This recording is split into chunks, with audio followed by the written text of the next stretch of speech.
The Galactic Council spire hung above Vera like a needle of polished ice, bright enough to make the stars look tired. It was architecture as argument, perfect symmetry, immaculate surfaces, the quiet claim that whoever built it had earned the right to define civilized. Eli Kincaid pressed his forehead to the shuttle window. It's taller than the moon stations. Don't tell the moon, Mara said, and shaped her face into a diplomat smile. Her uniform sat flawlessly, as if cloth could contain worry. At her hip, the satchel held treaties and counteroffers, and a recorder too simple to interest modern scanners. The shuttle docked. White light poured in. Council security waited at the ramp, Vairani in pale armor, helmets like crown points. A Clark drone hovered, lens narrowing as it read Mara's ID. Ambassador Mara Kincaid. Submit to compliance scan. The beam slid over Mara, paused at the satchel, then moved on. Eli stepped up next, jacket too formal for his small shoulders. The scan lingered at his pocket. What's that? Eli produced a folded paper crane. For anyone who looks sad. A fraction of a pause, then the guard waved them through. She had brought Eli on purpose. Not as a shield, not as bait, never that, but as proof that Earth still believed in rooms where enemies talked instead of burned. A child in a treaty hall forced adults to remember futures. Mara had gambled that decency was contagious. She hadn't considered that some species treated innocence as a handle. Something to grip when they wanted leverage without admitting they wanted blood.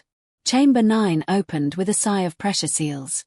The room was a terraced bowl around a central dais, surfaces etched with luminous filigree. Delegates filled the arcs in their ceremonial colors. Above them floated the treaty ring, a band of symbols that brightened when law was invoked. The human station sat lower than the high chair, modest by design. Mara felt Eli notice it, felt him look at her for permission to be offended. She gave him a tiny shake of the head. Later, Councillor Primarch Sithra Voss occupied the high chair without moving, as if the chair existed to orbit her. Her eyes, dark and reflective, tracked Mara like a calculation. Ambassador Kincaid, Voss said. Earth arrives with a witness. A symbol, Mara replied, palm resting on Eli's shoulder. We came in good faith. A ripple of attention passed through the chamber. Children didn't belong in council politics. That was the point. Voss's mouth curved into something that never warmed her eyes. Good faith is admirable. It is also inefficient. Proceed. A translucent agenda unfolded above the dais. Jump corridor regulations. Industrial compliance audits. Security harmonization measures. Before we begin, Mara said, I request the full text of harmonization. The excerpt lacks enforcement parameters. It contains what you need. It contains what you want me to accept without reading, Mara said. That's different. The treaty ring pulsed. Voss gestured, and dense council script cascaded into view. Mara read fast. Elegant wording. Ugly intent. This authorizes inspectors to enter Earth facilities without notice, she said. It allows seizure of destabilizing technology at your security officer's discretion. It permits detaining personnel for interview. That is occupation with nicer syllables. A delegate challenged her about shipyard output. Mara answered cleanly. Pirates, defensive necessity, no violation of standing law. Council law evolves, Voss said softly. So does Earth, Mara replied. Evolution is not surrender. Voss leaned forward a fraction. Then let us reassure the concerned. A demonstration of standard security procedure, for the record. Controlled. Educational. Mara's instincts tightened. A demonstration. Routine, Voss said. A simulated incident. We are not props, Mara replied. The child is not required, Voss added, and her gaze slid to Eli as if measuring where leverage lived. Eli whispered, stubbornly brave, I can be quiet. Mara's throat tightened. Eli. A chime rang through the chamber. The lights shifted from warm gold to sterile white. Security alert, the chamber announced. Threat simulation initiated. Doors sealed with a hiss. 4 screens rose between arcs. Delegates murmured, too surprised for something labeled routine. Theatre worked better when the audience believed. 2 council security officers stepped onto the dais, weapons held low. All persons remain stationary, one officer said. Procedural demonstration. They moved toward the human station. This unit will be escorted to safety, the lead officer said, reaching for Eli's arm. He stays with me, Mara snapped, stepping between them. Protocol. Mara raised her credential badge. Charter Article 12. Diplomatic family members remain under envoy protection. The treaty ring flared. Voss's voice cut in, calm as a closing door. Emergency Procedure 17 supersedes Article 12. Ambassador, comply. Mara stared across the dais. This is your demonstration. End it. Proceed, Voss said, almost tender. The officer's hand closed around Eli's forearm. Eli flinched, an instinctive pull toward his mother, nothing more. The officer's weapon rose. Not toward Mara. Mara saw the barrel align with Eli's chest. Saw the finger tighten. Time narrowed to a thin, bright thread. Stop, she shouted. The shot was a flash without sound. Eli folded as if kneeling, then tipped into Mara's arms. His weight was suddenly wrong, too heavy, too limp. Warmth spread under her gloves. Eli's eyes searched her face, confused, like he'd misplaced a step in a dance. Mom, he whispered. No, Mara breathed, pressing her hand to the wound as if pressure could argue with physics. No. Stay. Please, stay. The chamber erupted, voices, translators, drones lifting. Through it all, Voss remained seated, perfectly still. The security officer spoke into the chaos. The unit exhibited unpredictable movement. Threat response executed. Mara lifted her head. Her vision tunneled around Voss. He was 8, Mara said, each word precise. Voss met her stare without blinking. Then perhaps Earth will learn to follow procedure. Mara held her son in the center of their polished chamber and felt something older than rage wake behind grief, cold, clean, and immovable. A verdict. Forming. Not yet spoken. Already irreversible. They took Eli from her with practiced gentleness, the kind designed to look humane on recordings. Medical drones slid in, blocking Mara's view as if grief were contaminant. A privacy field shimmered, then hardened. She was left staring at her own reflection in polished floor, blood smeared across the immaculate white like an accusation no one intended to answer. Ambassador Kincaid, a voice said, carefully neutral. For your safety, please remain seated. For his, Mara said, not raising her eyes. You missed that part. Hands guided her to the human station. A restraint field settled around her wrists, light, polite, unmistakable. The treaty ring dimmed, then steadied. Somewhere, someone decided the emergency had passed. A Clark drone hovered close, lens iris wide. The Council extends its deepest regrets, it recited. An unfortunate convergence of procedural safeguards. Stop, Mara said. The word landed flat and sharp. The drone cut off mid-syllable. Across the chamber, Sithra Voss stood at last. Ambassador, she said, voice modulated for solemnity. We mourn with you. You watched, Mara replied. You authorized. Voss inclined her head, a gesture that signaled sympathy without conceding fault. An investigation will determine causality. Until then, speculation serves no one. Evidence serves everyone, Mara said. Release the footage. All of it. That would compromise security integrity. Integrity. Mara's laugh surprised her with its steadiness. You sealed doors, staged alarms, and pointed a weapon at a child. There is no integrity left to compromise. The treaty ring pulsed, amber, cautionary. Voss's gaze flicked to it, then back. Ambassador Kincaid, you are understandably distressed. I recommend you rest. The Council will issue a statement. They escorted her from the chamber through corridors that seemed narrower than before. The spire's perfection pressed in, immaculate and indifferent. In a private holding suite, tastefully furnished, softly lit, the door sealed behind her with finality. Hours passed measured by nothing but her breathing. A wall display came alive. Council insignia. A statement scrolled, words chosen to leave no fingerprints. Regret is expressed for the loss of life resulting from an unforeseen security response. Preliminary review indicates non-compliance with safety directives contributed to the outcome. Mara read it twice, then a third time, until the syntax revealed its trick. No actor. No intent. The sentence killed her son all over again and blamed gravity.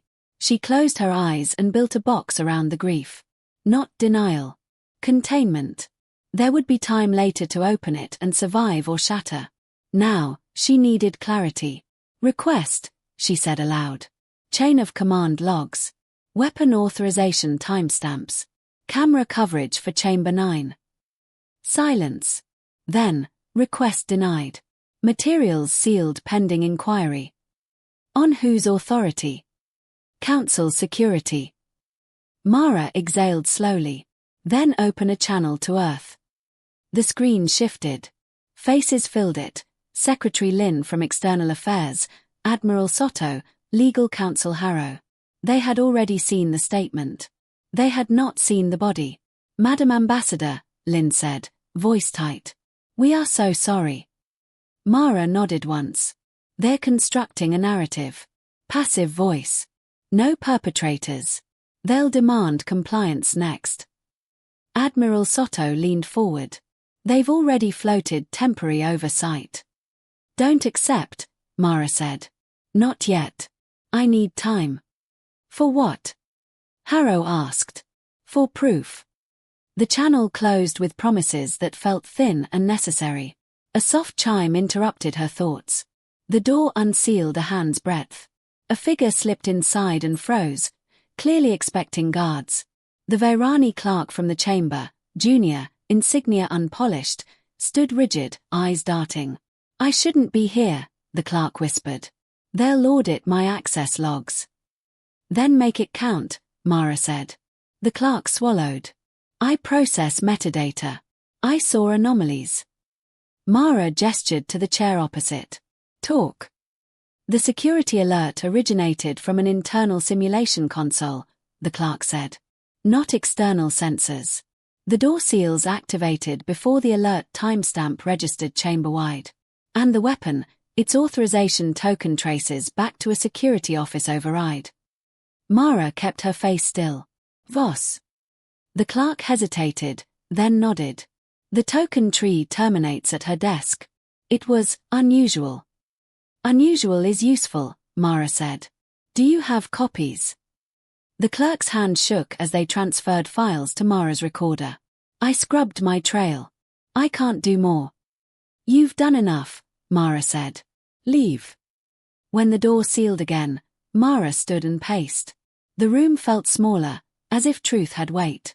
She replayed the fragments, time codes that didn't align, blind spots too convenient, a command chain that collapsed upward into one name.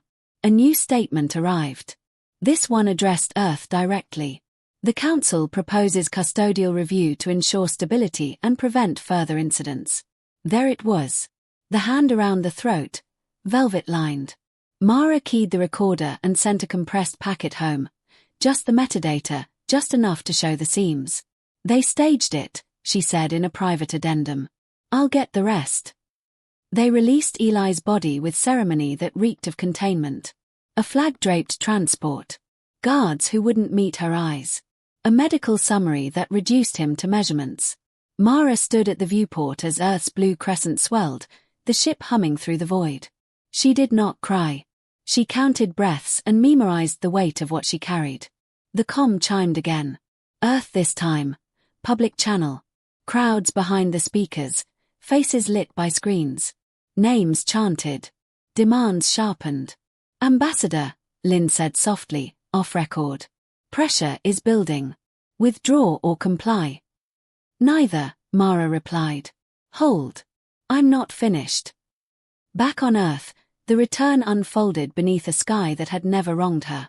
The procession moved through silence broken only by the wind. When the casket settled, something ancient shifted in the air, not fury, not yet, but attention. Later, in a secure room far from cameras, Earth's leaders convened. The file Mara sent bloomed on the table, stark and damning. "This crosses a threshold," Admiral Soto said. Harrow closed his eyes. "We have protocols." Lin hesitated. "The ones we buried." "Not buried," Soto said. "Entombed." A code name surfaced, spoken like a warning carved in stone. Old signatures verified. Locks queried. Mara watched from the screen, her face pale and unyielding. "I want justice," she said. "Not spectacle. If you open that door, you do it clean. You do it with proof. And you close it again." Silence followed, heavy, considered.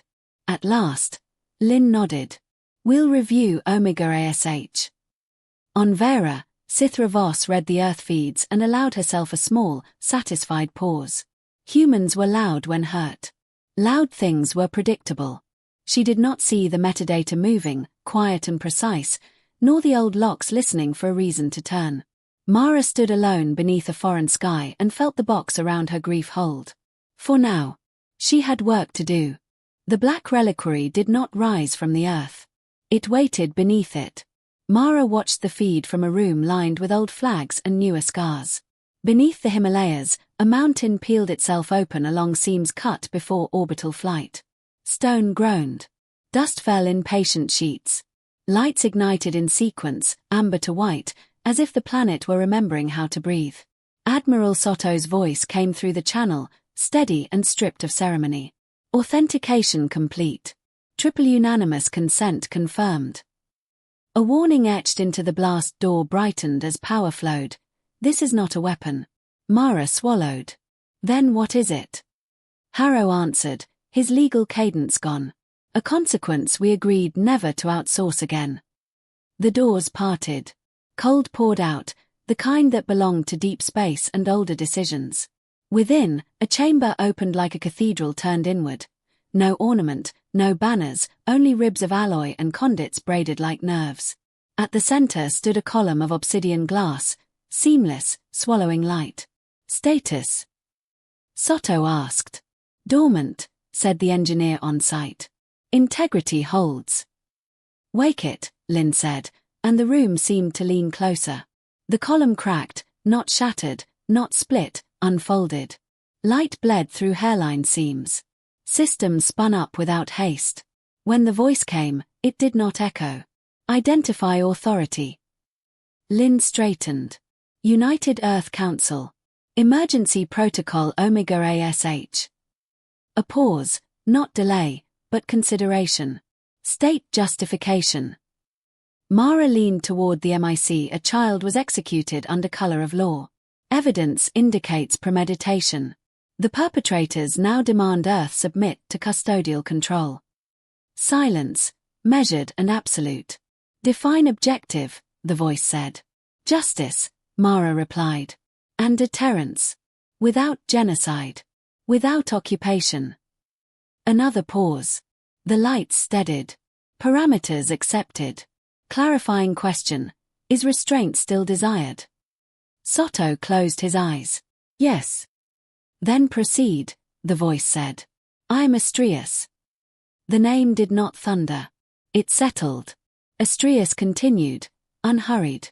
Diplomacy probability at initiation, 12%. After incident, 3.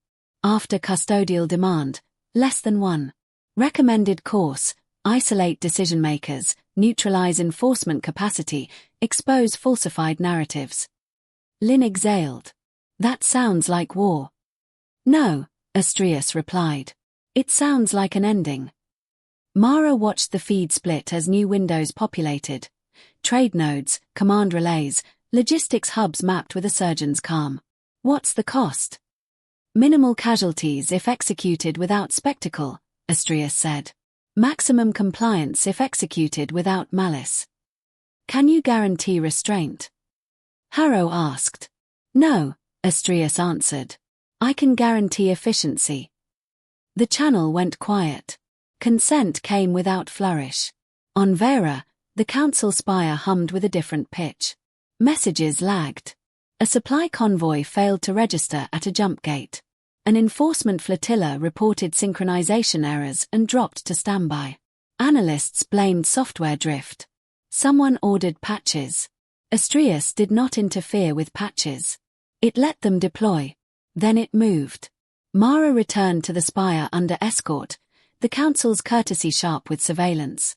The chamber felt smaller now, its perfection brittle. Voss watched her with open calculation. "Ambassador," Voss said, voice honeyed. "Earth's delay suggests reconsideration." Mara took her seat. "Earth considers evidence."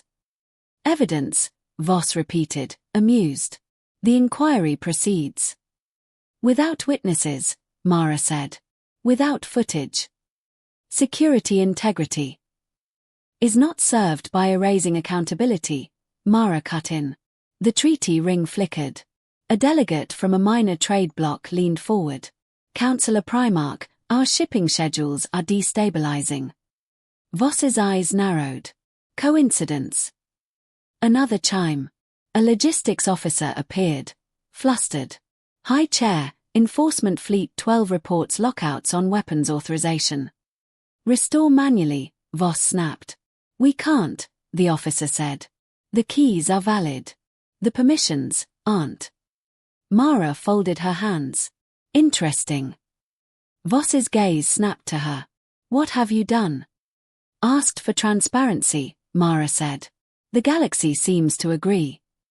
Behind the scenes, Astrius worked without flourish. It did not jam, it rerouted. It did not destroy, it exhausted. Contracts flagged for review. Insurance algorithms recalculated risk around council enforcement. Credit froze where coercion pooled.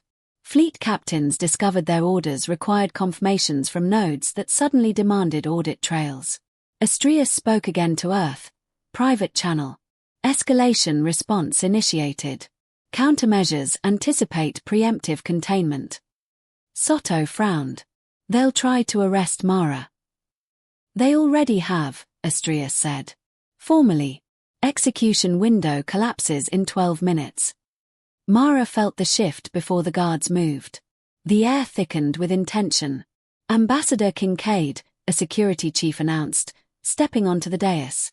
"You are remanded pending compliance review." "On what grounds?" Mara asked. "Obstruction." Mara rose slowly. "I request the footage." Denied. "Then I request witnesses." Voss stood. "Enough. Take her." The treaty ring flared red, and held. A voice cut through the chamber, not loud, not amplified. It arrived everywhere at once, precise and calm. "Request acknowledged." The ring brightened to white. Delegates froze. Displays flickered, then stabilized on a single feed. Chamber 9, timestamped, uncut. Doors sealing before alarms. The officer's token authorization blooming into view. Voss's desk signature nested at the root. Gasps rippled. Someone cried out. Someone else went very still. Voss's face drained of color. "This is fabricated." Astrius spoke, tone unchanged. Cross-verified across independent archives. Fabrication probability, negligible. Mara did not look at Voss. She watched the delegates watch. The truth did its work. Security hesitated. Orders came and died in their throats as their systems politely refused to comply. Fleets reported inert cores. Trade blocs demanded explanations. The spire's perfection cracked, not in stone but in certainty. Voss found her voice. "This is an act of war." "No," Astrius said. "This is an audit." Mara stepped forward. "Councillor Primarch, you invoked procedure to kill a child and rule by fear. The galaxy has seen it. Stand down and submit to lawful arrest." Voss laughed once, brittle.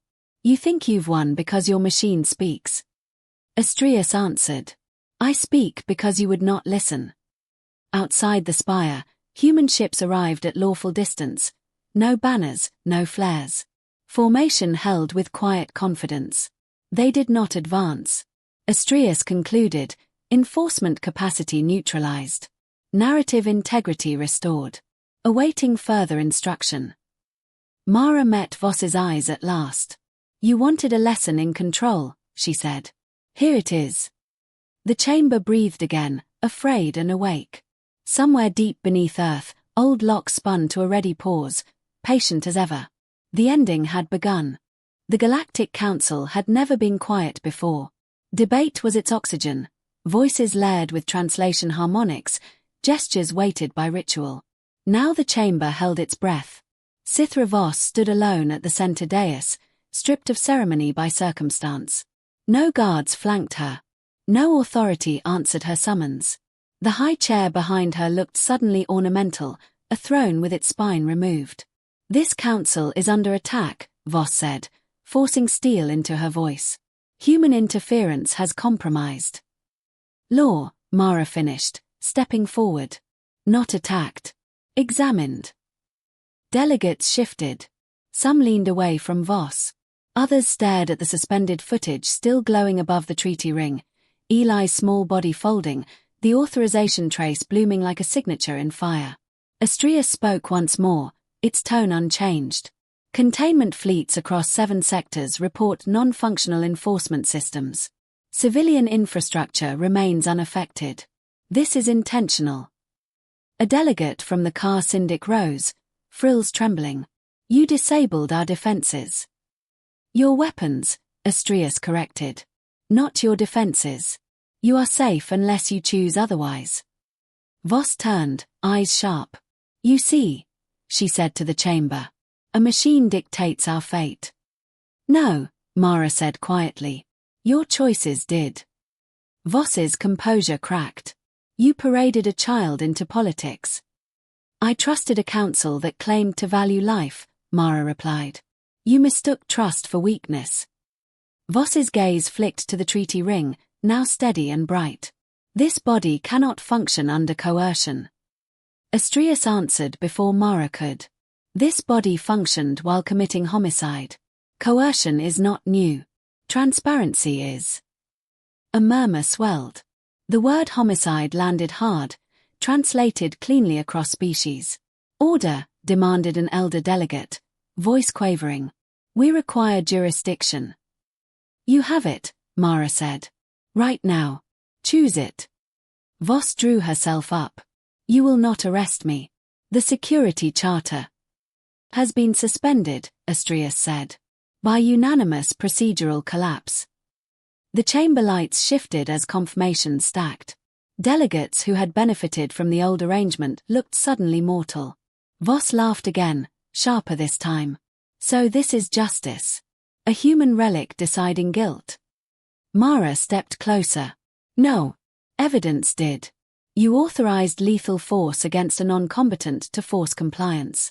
That violated council law, interspecies accords, and basic decency. You don't get to hide behind process anymore. Voss's eyes burned. You think mercy will save you. I'm not asking for mercy, Mara said. I'm delivering consequence. She turned to the chamber. I will not execute her. I will not burn this spire. Earth will not conquer you. But we will not pretend this system works as built. Silence stretched, taut. A delegate rose, small, avian, hands shaking. What do you demand? Mara didn't hesitate. Immediate detention of Sithra Voss under independent oversight. Dissolution of the security office pending review. Public release of all incident records. A rewritten charter that removes unilateral enforcement authority. And recognition of Earth's sovereignty without custodial clauses. And if we refuse? Someone asked. Astrius replied, then enforcement remains unavailable. Trade insurance remains suspended. Compliance will continue to fail. The choice hung there, stark and unadorned. One by one, delegates signaled assent. Some did it with relief. Others with resentment. None with surprise. Voss stared as her world closed in. You'll regret this, she said to Mara. You've taught the galaxy to fear you. Mara shook her head. No. We taught it to expect accountability.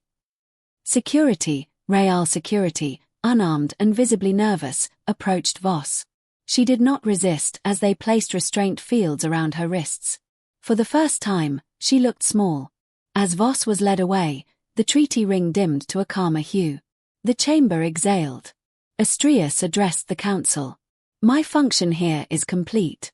I will disengage unless further violations necessitate involvement. Wait, said the elder delegate. What of punishment? That is yours to decide, Astrius said. I am not your judge. Mara inclined her head. Nor are we executioners.